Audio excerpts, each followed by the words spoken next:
imbécile, un incompétent.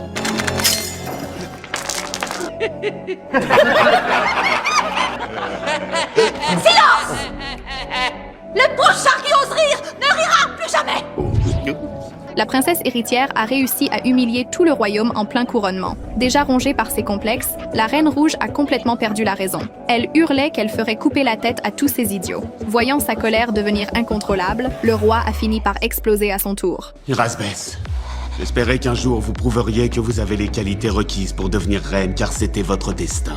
Je réalise aujourd'hui que ce jour ne viendra pas. Peuple du comté de la Déraison, à ma mort, ma couronne reviendra à la princesse Myrana. Pour la Reine Rouge, c'était une humiliation impossible à accepter. Elle n'arrivait pas à croire qu'un simple moment de ridicule venait de lui coûter le trône. Élante, vas-y, ne m'appelle pas comme ça! Pourquoi est-ce que tu ne leur dis pas toute la vérité? J'en étais sûre.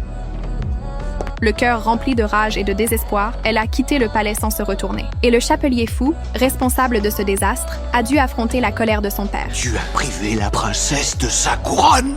Sais-tu ce que ça signifie pour nous? Je ne suis pas assez bien pour vous. Pourquoi es-tu toujours aussi prompt à me décevoir? Les paroles de son père l'ont transpercé comme une lame. Alors il a quitté cette famille glaciale sans hésiter. Craignant la vengeance de la reine, Alice a tenté de le raisonner. Mais après avoir grandi dans un foyer aussi froid, le chapelier avait déjà perdu tout espoir. Vous pouvez encore le retrouver et redevenir vous-même et être chapelier comme lui.